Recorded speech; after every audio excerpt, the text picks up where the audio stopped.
one place.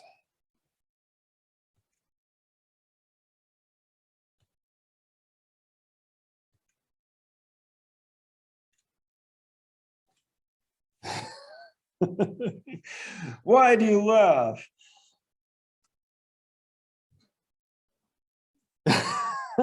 these are the rebels. Wait, who looks the most different? there's one younger guy. Yeah, I mean, I guess you could choose pictures of them at different stages of life.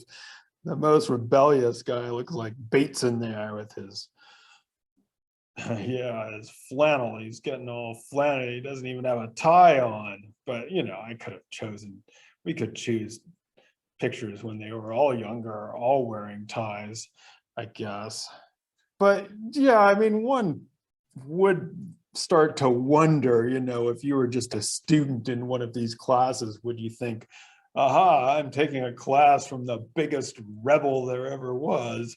Or would you think they all look the same, right? They all kind of do look the same. And so, you know, I mean, you don't want to categorize people and think that all the people who look the same are going to think the same. Of course, you know, yeah, they were and probably had their own issues inside and outside the academy.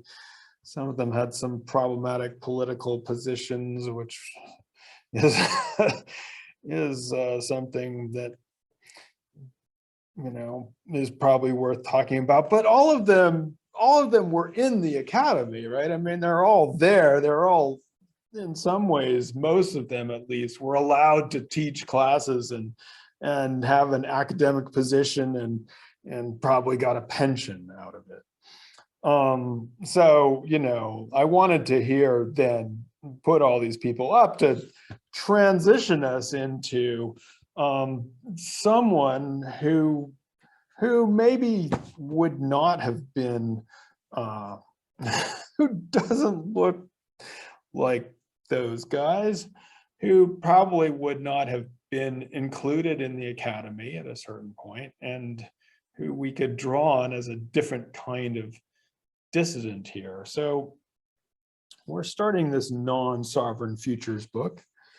And one of the reasons, or actually the reason I perhaps know a little bit more about Dr. Bonilla's work is that we shared a mentor in graduate school who I've told you about at various times before, and she begins her book in the preface with, that's one of the very first words she uses. Well, she talks about sovereignty in Puerto Rico, and then the second paragraph starts talking about Michel-Rolph Trouillot, as he was known to us, Rolf. Trouillot has been one of my biggest influences. He was my first, when I began studying anthropology in graduate school, he was one of my first professors. That was in, but he hadn't written his last book that he wrote, called Global Transformations, didn't come out until I think it was published in 2003. And so he was working on some of these ideas, but they weren't around when I was there. And Bonilla was I think she was one of his last students, in that she was studying with him during the publication and writing of this book. And it's clearer in her book how much she's really taken those ideas on and enacted them in ways that I don't think anybody else that I knew, I certainly wasn't able to really understand. I've assigned his book before, even here I used to use it for cultural anthropology, and I almost, in our cultural anthropology class, took a chapter again out of it, but it's really difficult to understand. and there's some stuff that's gotten very dated in it. But I think Bonilla, because, and so Trouillot had, in 2000, I think it was 2002 or 2003, he had a series of brain aneurysms that rendered him pretty much incapable of further work. And so when he passed away in 2012, but he really wasn't able to write more or speak more upon the book that he came out with. And so in some ways, I think, like I said, I think Bonilla is fulfilling some of the things that were part of his research program. And she's recently edited a book that I've thought about. It just came out, though. It came out too late to get included in this class, that takes some of his writings from across his career and puts them together as a kind of playlist. And I'm hoping to be able to do that. This is all to say that, you know, Trouillot and Bonilla seem to be in some ways very different than the people that we've been looking at, like an Ingold. Trouillot is very much, he's from Haiti. Yarimar Bonilla is, of course, as she says, from grew up in Puerto Rico. They are both students of the Caribbean, and which is not a place that I don't think, I'm pretty sure I've never seen Ingold cite something from the Caribbean or do work there. He's always hanging around in the north. And so very different, very interested in political economy and in political issues in general. And so, you know, when I open up Bonilla's book, I was somewhat afraid of how it might cross. Every time when I try to cross Ingold with Trouillot, two of my heroes, I sometimes get nervous. And I guess I was again surprised at how, in some ways, although they are coming at things from such very different perspectives, or seemingly different perspectives, their research and writing agenda, there's actually a lot of overlap. And I don't want to make Bonilla or Trouillot or just another version of Ingold, but I was really struck at how she writes that in her fieldwork and in her writing, one of her main things that she's trying to do is to truly take the people that she is studying with seriously. And so what she's arguing against here is simply that you would bring in people as evidence or voice for your own arguments. And so she sees herself as, or she sees a call for anthropology to engage seriously with native arguments. And, you know, I mean, we've seen that already in Ingold. What he's saying is that, you know, not just to simply bring in this as kind of another story, another flavorful tale, but what it might be able to say to us for Ingold about natural science and about the world, for Bonilla about politics, about social analysis. And she says the way we do that is to theorize with them, to sometimes disagree. And again, this is something that Ingold has been talking about for a while too, that anthropology should be a study with people, not a study of people. And so we don't theorize through people, we theorize with them. And that means doing something other than, yes, that gets back to why you don't hear often that much about Ingold's ethnography, because he claims that, you know, what anthropologists do is not just go out and like describe a way of life, but we go and we talk to people in order to talk to them about life. And so to have a conversation with them about, the ontological status of stones. And so what she is claiming here is that she's not going to be a person studying an exotic them, but as a story about and for us in quotes.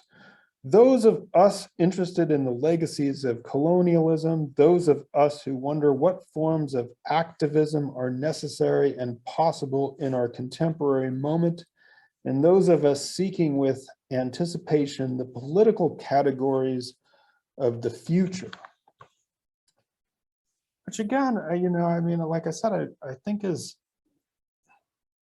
seeking the political categories of the future. The stuff that is yet to be called into being. So I don't want to overdraw a parallel here, but there's very much a sense in this book that she is trying to really take people seriously in ways that they haven't necessarily been taken before. As we can see in that paragraph, she's very suspicious of this kind of us, them, we're weird to them, they're weird to us, or that thing that we do. This is on page XV or 15 in the preface, where she talks about Laura Bohannon's Shakespeare in the Bush. That make you read that? Yeah. So as she says, it's a classic text, or Horace Miners, which I know you've had to read. And both of these function in a way that, again, it's like, okay, I go in, and in the case of the Nakirema, what seems familiar becomes very strange. Or in Shakespeare in the Bush, she goes in and she tries to tell them Hamlet, thinking that this meaning is universal, and they come up with their own meaning. And so she takes it to be that, I was ethnocentric to think it was universal, but they're also convinced that they know what they're doing. And so what I think Bonilla is saying here, and again, it's like Ingold says about people being able to tell us something not just about the way they see the world, but the way the world is well, maybe the people have something to say about literature, or have something to say about Hamlet, which is a really interesting way to read Shakespeare in the Bush. And in this, I was reading through this, and I was so impressed by her work and how much, again, like I said, we shared an advisor for a while. I was getting, there I was teaching Shakespeare in the Bush and Nakirema, so I was getting a little bit jealous of this great interpretation. So I had to follow out the endnotes to see who she was citing. And I did get a tiny bit of joy seeing my own self there. And one of the endnotes. So I don't think I said anything good, but at least there I was. I think I was talking about how much these articles influence Intro to Anthropology. So I got a little bit of recognition. So her book is titled Non-Sovereign Futures, and we're going to be dealing with this idea of sovereignty. And at first, when I was reading this, I thought, sovereignty, that sounds very abstract. And she reminds us from the very beginning that, as she says, growing up in Puerto Rico, if you went to a rally and you said, Viva, Viva Puerto Rico, that somebody would be like a call and response, libre y soberano, free and sovereign. So this is something that comes up a lot as she calls it, as a native category. It's something that people are thinking about. It's something that people want and desire. And like I said, she's following here, or she's building upon, Trouillot calls something like sovereignty a North Atlantic universal, what sometimes we might have been talking in Ingold about the mainstream Western thought, which are categories that, as he puts it, they seduce and they disappoint. And I think that's probably what that's the whole idea of, the idea that something is seductive because it hides something, but when finally you think it is realized, then it's like, well, the seduction is gone. And so he groups this together with other words like modernity. And his idea is that these are words that are particular to the European context, but have been broadcast out, so that when they're one of the reasons they're tricky is because they seem like they simply describe the world. We're talking these days about whether the Ukraine will remain a sovereign nation. But hidden in that description, he says, is a prescription that everyone should be part of a sovereign nation, that if you're not part of a sovereign nation, you're somehow deficient, or you're not, you haven't achieved something. And so she's talking about places in the Caribbean, Puerto Rico is one, that are not exactly sovereign, and she's studying in this is going to be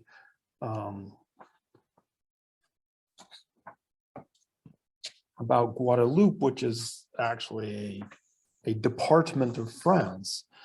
And so she's talking to us about this. There was once, and it's still kind of a living dream for many people, the dream of being independent, of being completely independent from the colony. On page 13, she puts it, the right to a passport, a flag, a stamp, a coin, and the formation of a native state. So your own money, your own stamps, your own flags, and your own ability to issue a passport, that was seen as this thing that that everybody had to have and that everybody needed. For a number of different reasons, this dream has become difficult, if not unrealizable, even for those places who are nominally sovereign or nominally independent. And so what she is saying here, or what she is saying that the people she's studying with, is that they are looking for, and that's the title of the book, the search for a non-sovereign future, an effort to break free from the epistemic binds of political modernity, even while still being compelled to think through its normative categories. So again, and we might think about here what Ingold's chapter on the genealogical model, and how he talked about indigenous people using that model because that was the model they were compelled to think through while trying to get to somewhere else. And so I think that's what she's after here. Again, a similar project that people in some ways have been forced to think through these categories, and there's still an aspirational aspect to them. Sovereignty, modernity, development, people, there's an aspect of desire for them, but they're trying to get to somewhere else. But these are the only categories that we have to think through. And so she says that the activists, this was super interesting, when they're doing these things, they are in the process of prefiguring worlds that they cannot describe, much less guarantee, through the categories of modern sovereignty. And so she says that their tactics are not just means to articulated ends, but as generative forms of prefigurative politics, through which participants can imagine, conjure, and inhabit alternative social and political forms. Generative forms of prefigurative politics. And so the reason I'm sort of emphasizing this as we move on to the next chapter in Ingold, which is where he starts talking about building and dwelling, is that the crucial distinction is between how people, the idea that people have a structure in their head or a building before people go and live in the world. Whereas he's going to be trying to, of course, in Ingoldian fashion, reverse that, or, talk to us first about living in the world, and it's from there we generate our buildings. And I guess I see a lot of parallels here in the idea that this is a political project which can't even be described yet or thought. It's being imagined, conjured, that's a great word, and inhabited, which is what Ingold wanted to call this later on, instead of dwelling, inhabit, inhabitants of